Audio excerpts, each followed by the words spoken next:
We are doing actions and we are getting results out of that. But within, a mysterious process is also happening and we are not able to see that. One wants one's belief to be mass accepted. Otherwise, those beliefs would look unbelievable, laughable. You cannot destroy others' ego. To try to destroy others' ego just shows your ego. Religion has become the primary source of wars. Even to fight our worldly battles, we use religion. In the religion, you just have to take a jump from the cliff. To take that jump, you do not have to do anything. Then the meditation is happening to you, and then that's enough. That is what the jump is all about. You just let go, and the jump also happens. The descent has to be sudden. You cannot plan it. That is the only way to live. And by your such living, you will give fragrance to others. One does not have faith on one's faith, because if it is there, you will be working on yourself. But the self does not want the focus to come on itself. That's why it keeps on looking at others. Then we come up with a black box, a suspense account that there is some God, some spirits who are doing this. And we have done this historically always. And then we start using the names of those same people whom we have punished, killed, and then we again bring about our own religion on the name of that poor chap had to be sacrificed. Our rudimentary beliefs from the forest has become organized religion in the agricultural society, and now in the industrial age. We want to give scientific base to our beliefs. The greatest attraction, pull that anyone can ever experience is love. You do not have to express love. Love will express through your body. Love will attract people on its own, and it will convert people from their worldliness to real religion. A man asked his friend, "How would you confuse a little boy?" I do not construct, I just destruct. I do not convert, I unconvert. I unconvert from worldliness back to spirituality. That word unconversion implies a prior conversion has already taken place from spirituality to worldliness. And by unconverting, we are doing a ghar vapsi. We are coming back home to our natural pristine state, the spiritual state. We are all born with a spiritual state. It is natural to all of us. But as we keep growing, the impact of the society is such that we start believing various things given to us by the society. We start believing that we need to succeed, we need to outcompete others, we need security. If we do not do all such things, there would not be food on our table. We would be looked down upon by others. Life would be miserable. And so we carry all these beliefs and work accordingly, and so we become worldly. Our natural playfulness, curiosity, innocence vanishes. It is as if we know a lot. Our beliefs become so strong, as if that's the highest source of knowledge, and we start living from that. And so the innocence that we came up with just evaporates. We become worldly, but since we do not have the innocence and curiosity and playfulness, we know a very little of the world. We learn a lot when we are a kid, when we are not worldly. But as we keep becoming worldly, we start to lose even the world. We lose our spiritual state and we lose the world also. The only thing that benefits from all this is ego, the self. That is why we say we do not construct but destroy. When we are living the life in the worldly sphere, our beliefs gives rise to desires. Desires gives rise to actions. Actions bear fruits of it. In all this we believe that we are leading a life outside. We are doing actions and we are getting results out of that. But within, a mysterious process is also happening and we are not able to see that. That mysterious process is the construction of ego, the self.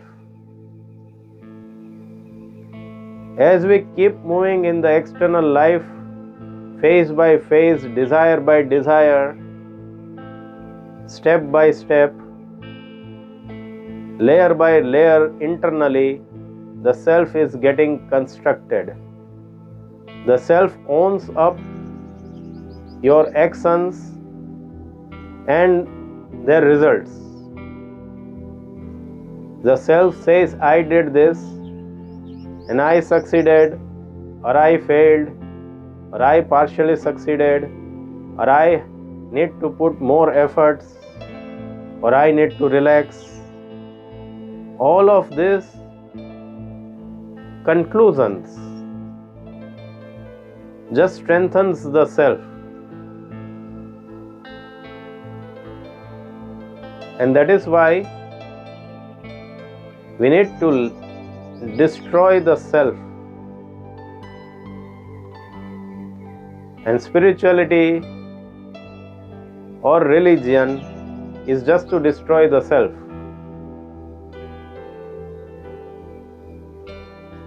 But we cannot actively, affirmatively destroy the self.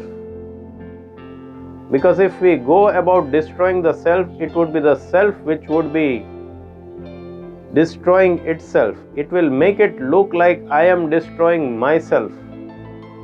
But in that process also, it is strengthening itself. You cannot destroy yourself. You have to let it happen. You cannot meditate. Meditation should happen to you.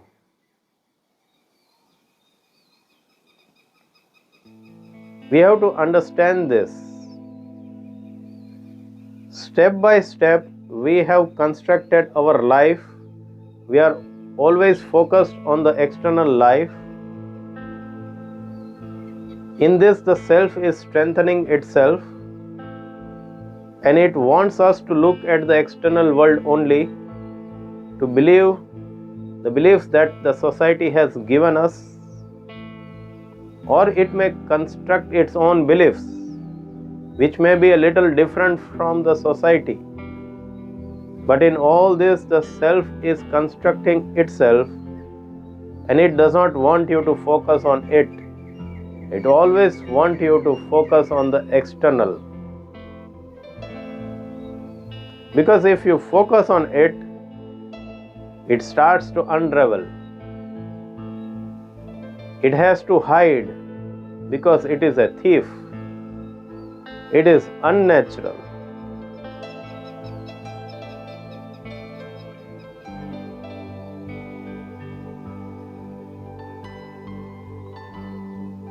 So when the ego is thus getting constructed, few people realize that the self has made one's life terrible, and so then one pursues the life of religion.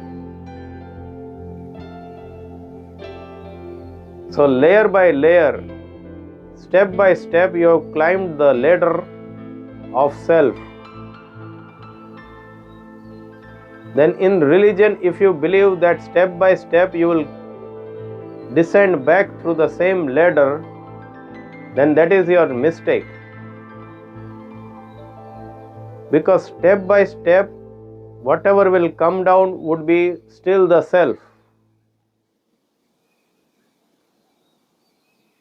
To do anything is to do it from the level of self. Your natural state does not need to do anything. Its presence is more than enough. And in its presence, the self cannot stay. So the self needs the activities. If you are not doing the activities of the external world, which a majority of the people are doing, and if you start getting religious, then also self wants to do something to make you religious, and in the process will sustain itself. In the religion, you just have to take a jump from the cliff. You should have that faith, belief in your natural state, that it will hold on to you.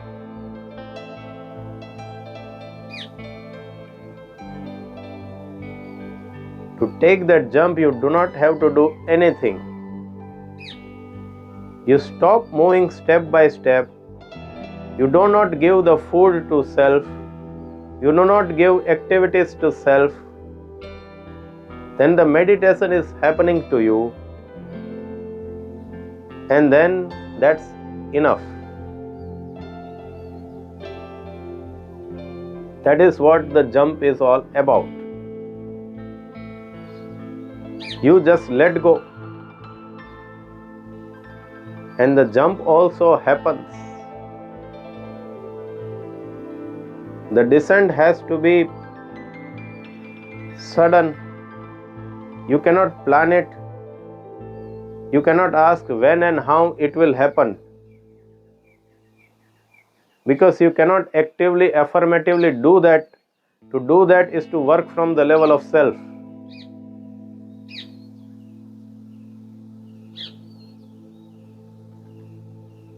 Very few who can understand are truly religious.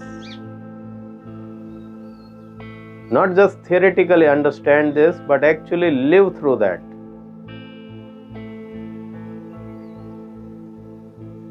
But then there are others who would like to live a religious life and move step by step in that. They want methods, techniques, prayers. They want churches, organizations, a whole lot of other set of beliefs to be religious. We talked about material beliefs. Similarly, a religious person has religious beliefs. Like there is some God above the clouds who is always looking down at you, who is always judging your actions. He knows everything about you, and then he is either going to bless or curse you. And after your life, there is going to be some day of judgment, and thereafter forever you will live either in hell or heaven.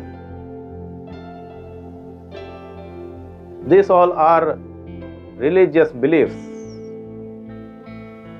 Whether it is material belief or religious belief, it is the self which holds on to it. And out of these beliefs, the desires and activities germinate.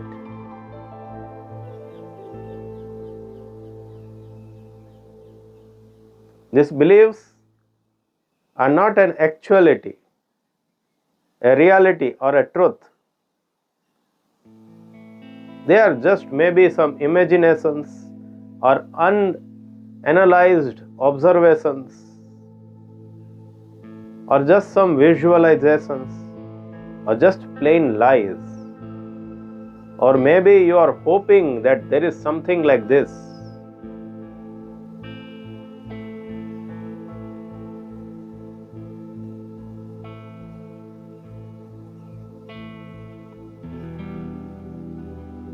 So all our beliefs are because of ignorance. And ignorance only begets more ignorance. And so in the religious path also, when one wants to move step by step, it is the self which is strengthening itself. Previously it was considering itself to be a worldly person, now it considers itself to be a religious person.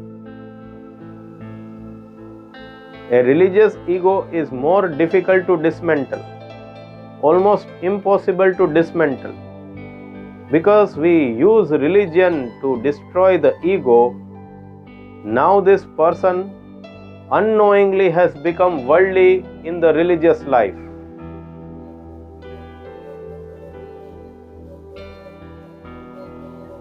So this person, though may be looking religious, but is worldly, and that is how a lot many religious people are.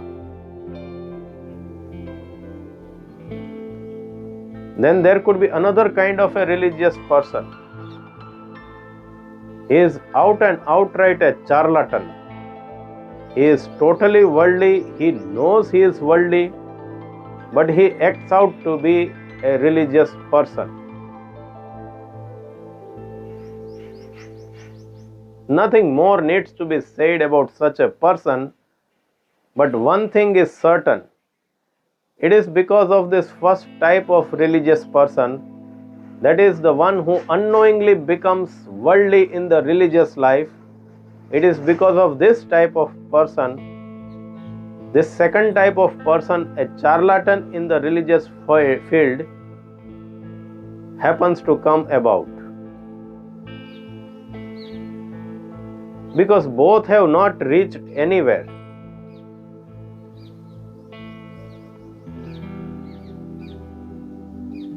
And both, either unknowingly or knowingly, are worldly. So it is very difficult to distinguish between them. And that gives a window of opportunity to the charlatan.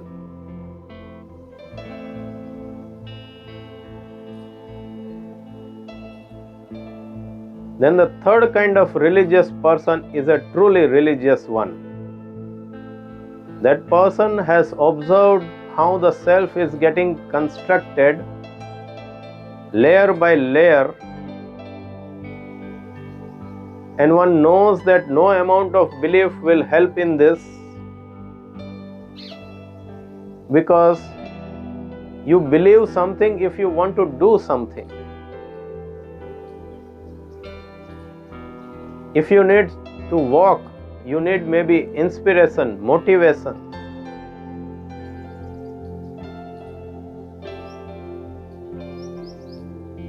But if you do not have to do anything, then you do not need anything. And the one who can bear through that nothingness will face a lot of attacks from the self. A truly worldly person is a simple one,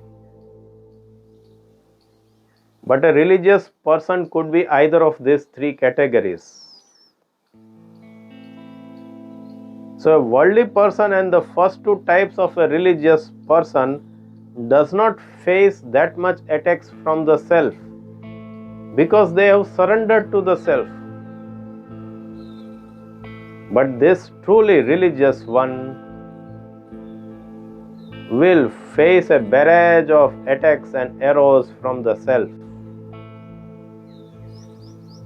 because he is not acting out of desires. He is not holding on to any beliefs. and self starts to unravel then.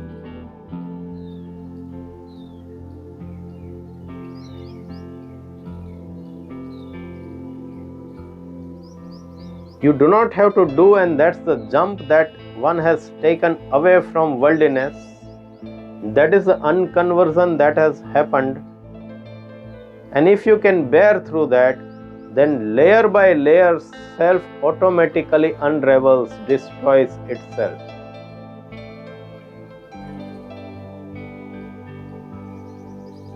So one is truly religious when one listens to the spiritual discourses of this kind. Then one observes oneself, understands its subtlety, and the work is not to do any work. If one can be like that, nothing doing in the external world or the internal world, if one can be like that, of course your natural activities of the external world will happen, but you will not do any desire-laden activities. And obviously you will not do any mental activities, any religious activities. And if you can bear through that, for that much time being, you are truly a religious person. Then what about when the self is totally destroyed? Then one should be truly religious, isn't it? Well, no. In that case, the distinction between the religious and a worldly life is extinguished. Then one is a whole. That person is neither religious nor worldly. You cannot say anything about such a person. So only for a limited time being one is a truly religious person. In all the other cases, whether one is worldly or a religious person, one is still a worldly person who is working out from the self, strengthening the self. The only distinction being that the worldly person knows that one is worldly, and the religious person does not know that he is worldly.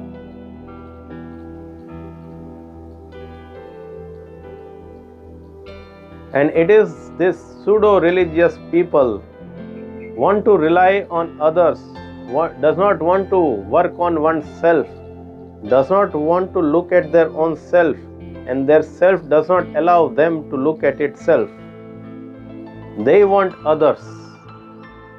They want to gather others, convert others in the name of love, in the name of selfless service, in the name of purifying itself, in the name of step by step moving towards God or self-destruction.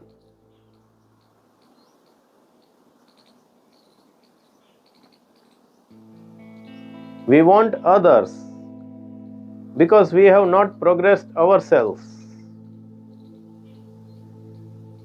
Let us say one starts with religious beliefs, because you may argue that if one does not have the God and all those beliefs, one may not even start.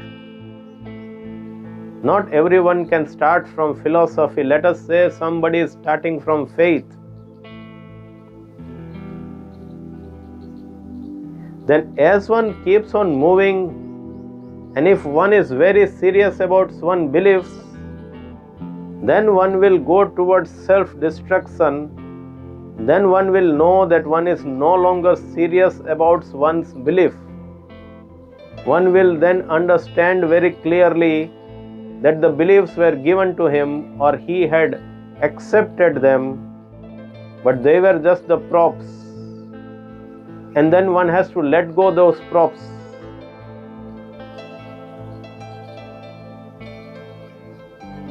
But if you have to let go of those things, then why to get hold of it in the first place? But let us say some are so innocent that they have to be given initially these beliefs. But if they are very serious about the religious life, they will go above these beliefs and they will not then propagate those beliefs.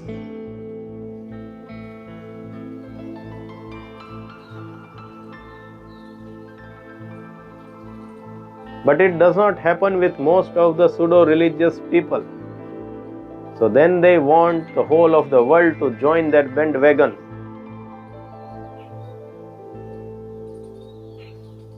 One's trying to convert others, one's reliance on others show that one is not believing one's own belief. One is doubting one's faith. One does not have faith on one's faith. Because if it is there, you will be working on yourself.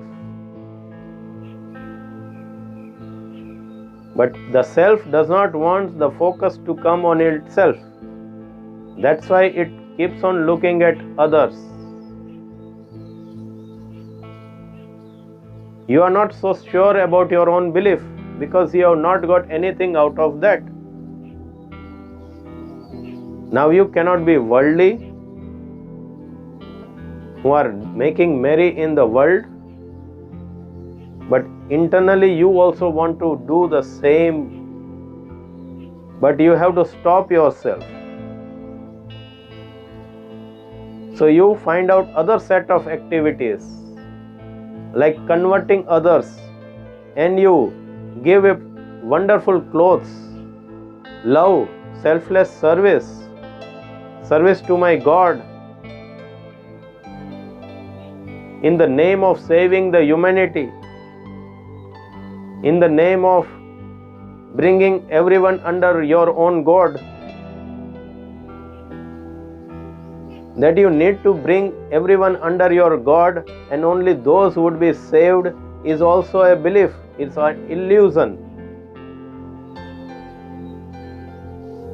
You can just do your own work. You cannot destroy others' ego. To try to destroy others' ego just shows your ego.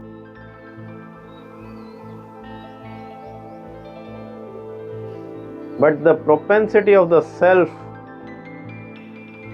to conjure up these tricks and illusions is manifold. And one is not able to understand all these things. That is why one is pseudo-religious.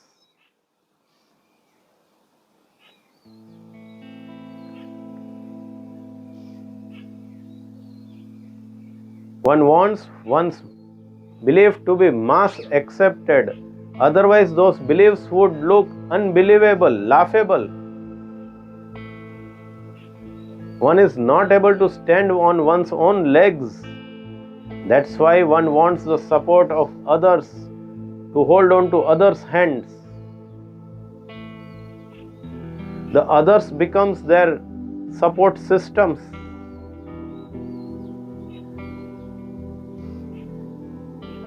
You have all the strength to just stand on your own legs. You do not have to move and do anything. Then you could be the truly religious person. But you do not put faith on your own legs. You do not put faith on your own beliefs also. That's why you go out in the world to look forward to some help. And then when you become habituated to others' hands, others' support, your legs start to lose its initial energy. And then if somebody gives up their hand, you feel you are falling down. You are not using your own legs, your own energy, then obviously it will dissipate. Nature will take it away.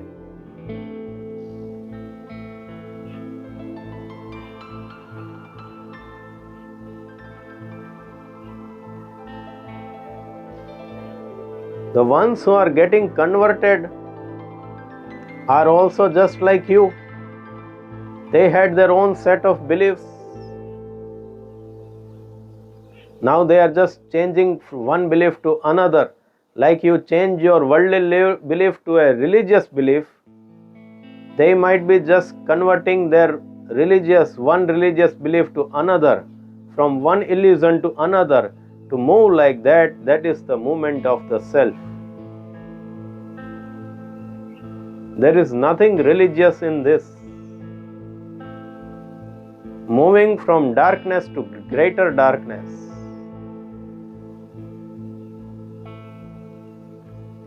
It is greater darkness because you believe you are moving towards light.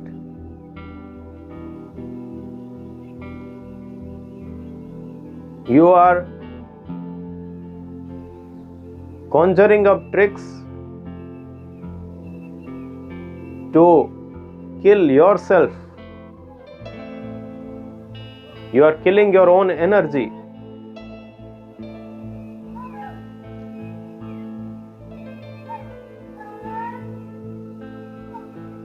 Both the ones who are converting and the ones who are getting converted are confused.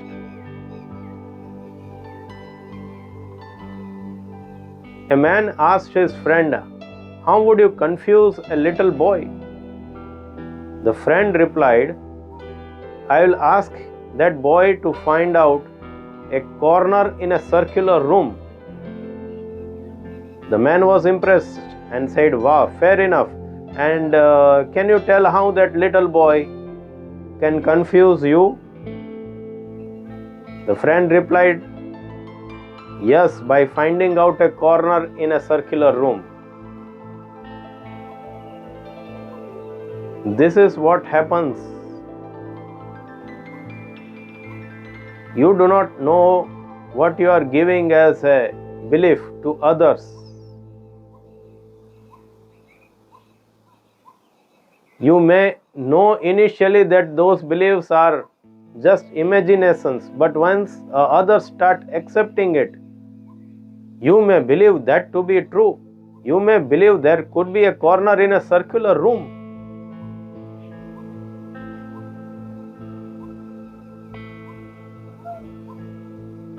Initially, you just gave beliefs to the masses to make them religious, to make them stay on a socially acceptable path.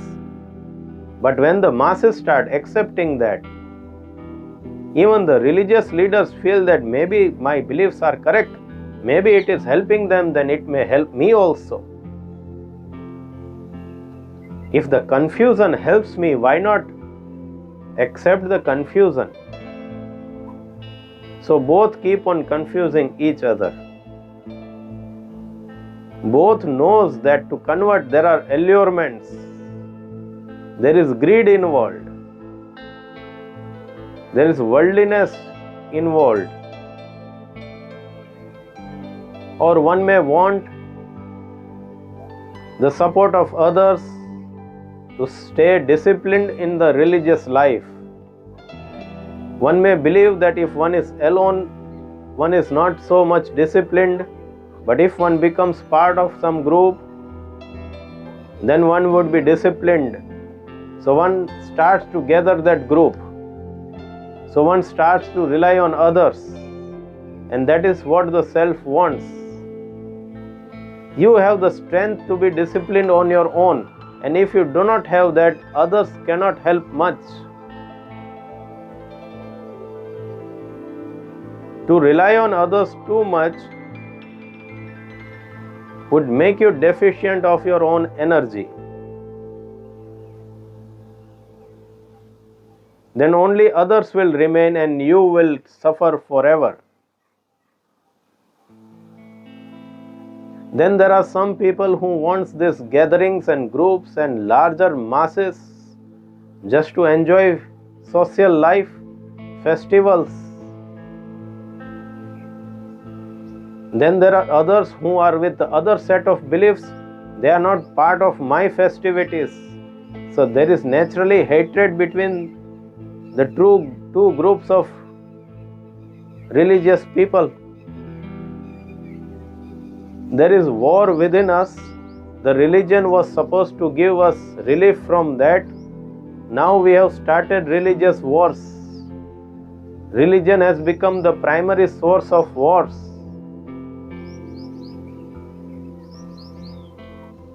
Even to fight our worldly battles, we use religion. And then there are religious wars outrightly.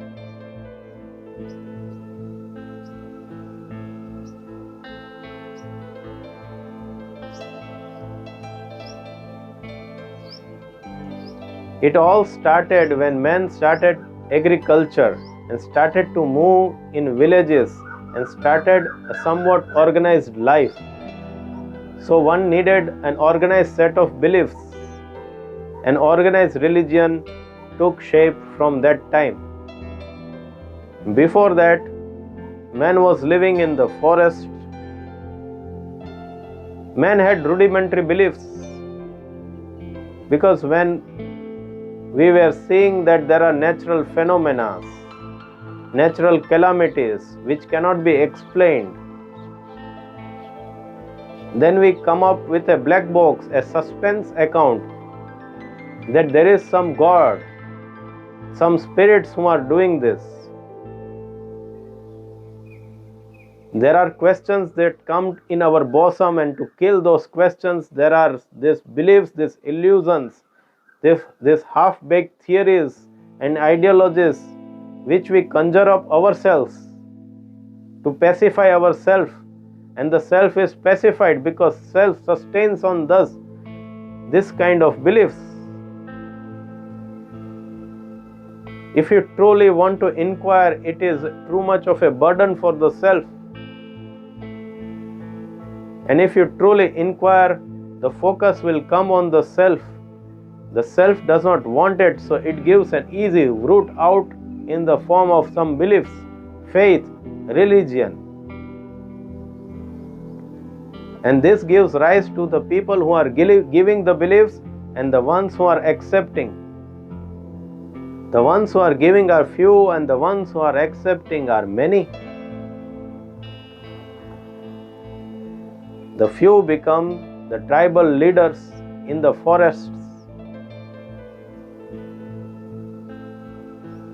Then when we become a little bit organized society in an agricultural system,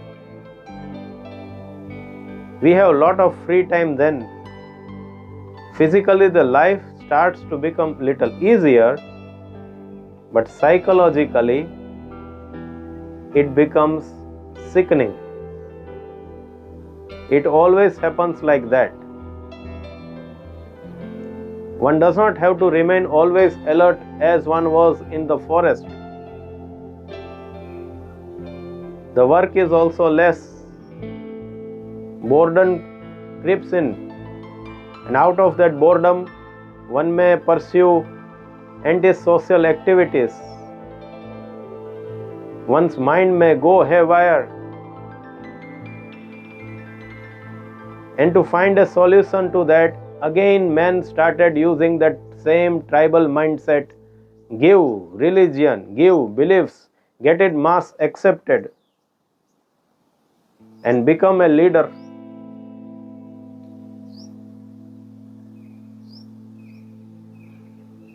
The rudimentary beliefs then got converted into well-structured, well-jargonized beliefs.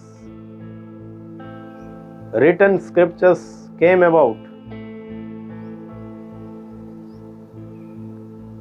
Those who were not believing your beliefs were punished, and the whole business of religious wars and conversions became just so much more important to mankind. Man wants to keep on progressing in the external world, which is making him a beggar internally. But to just pacify the internal self which is losing steam, internally we are becoming less and less deficient, with less and less energy, and we are focusing everything of us on the external world. Internally, we are becoming miserable, stressed out, depressive. And the way out is thought out to be religion. But religion is just worldliness in other clothes. That's what our religion is all about. Rare some who are truly religious and has even gone beyond religion. Those rare ones are not part of your groups. The pseudo-religious people will attack them, will sideline them, or may try to even convert them or punish them. And we have done this historically always. And then we start using the names of those same people whom we have punished, killed, and then we again bring about our own religion on the name of that saint. We use the name of that saint to propagate further our pseudo-religion. This is what we have been always doing.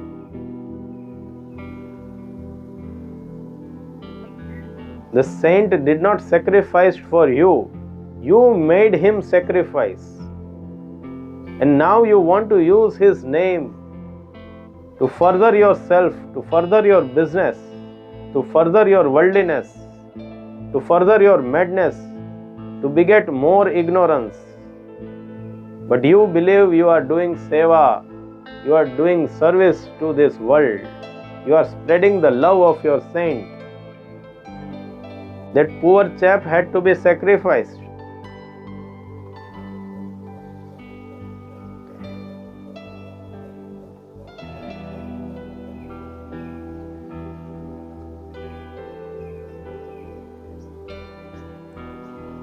A person asked his friend, if you see a banana peel, what would you think? The friend replied, I would feel like, oh, now I will have to fall down.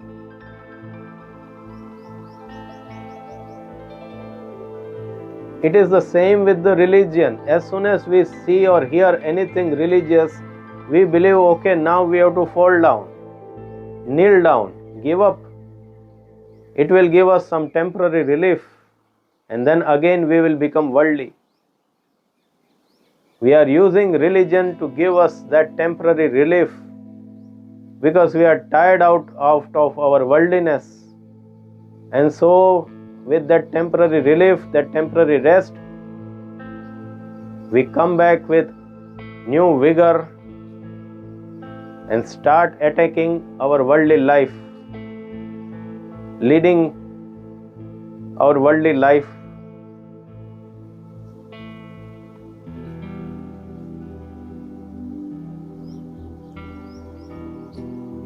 How can you find a way out of this madness? The truly worldly person has no problem. He is a simpleton. He knows he does not have the energy to go within. But if you are that kind of a person who started religion with a noble intention, then know that you do not have to do anything on the religious path. You do not need any beliefs. You do not need the world. You do not need the organization. And even if you are part of organization, do not take it so seriously. Even if you are part of any belief system, you do not take it so seriously. And if you are not so serious yourself, why you want others to join you? Why you want others to convert?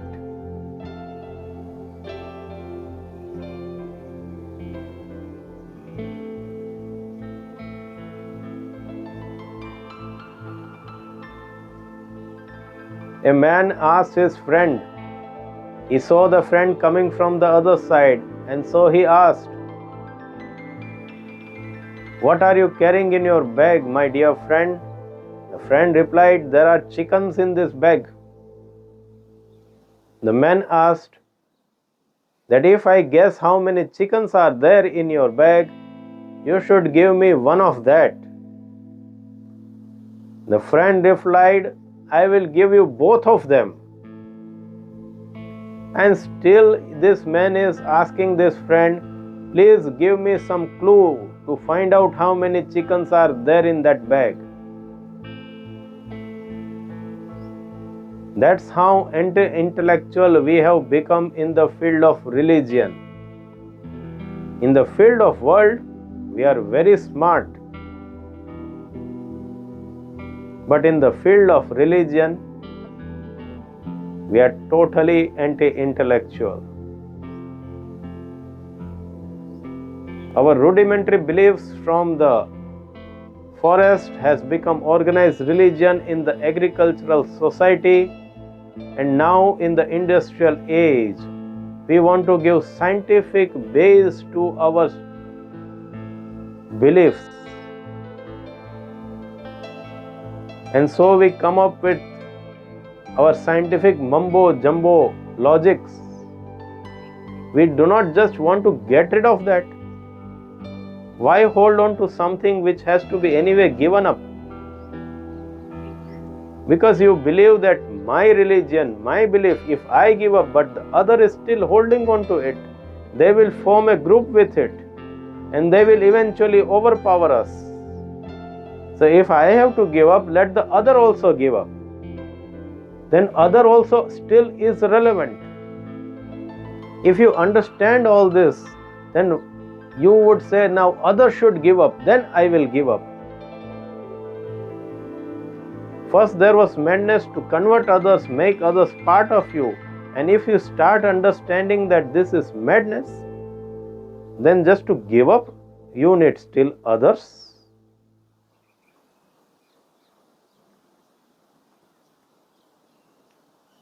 The one who is truly religious will be unmovable. Externally, the life would go on, would do only the things which are needed to sustain the life. One would maintain less and less social contacts and would let the unraveling, unlayering of the ego to happen. That is meditation, which is happening within that person. Externally, nobody would even realize that this is happening within that person. And that person should never be concerned about letting others know. Then something beautiful can happen. Then self can destroy itself. But understand, then the self will not be a witness to its own destruction, to its own death. If it is a witness, then the self is still there.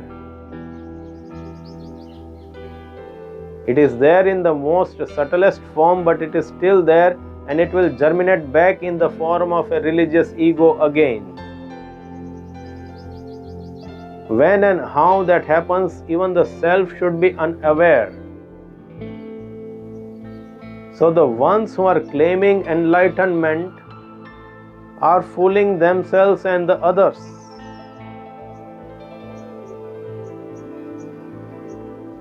And because there are some genuine people who get fooled around by the self like this, then there are outright charlatans who claim enlightenment.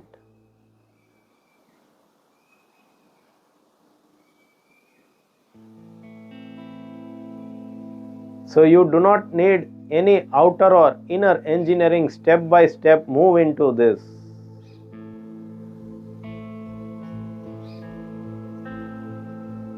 That is plain trick that some of the religious people play on us.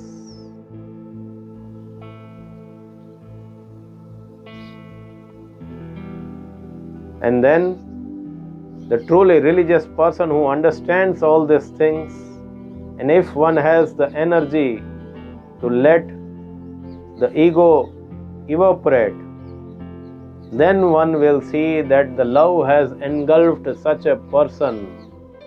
Then that such a person becomes love personified. Then love has its own natural pull. The greatest attraction, pull that anyone can ever experience is love. You do not have to express love. Love will express through your body.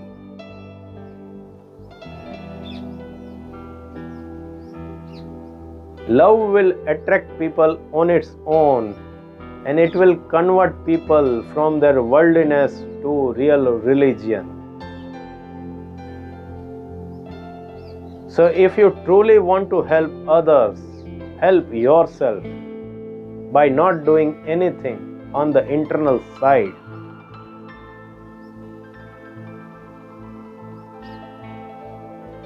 Once your self vanishes,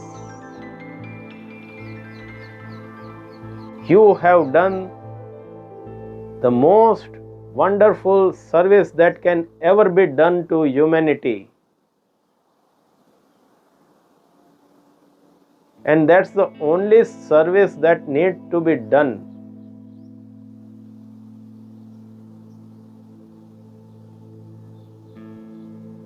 So perish, vanish, get rid of yourself. That is the only way to live. And by your such living, you will give fragrance to others.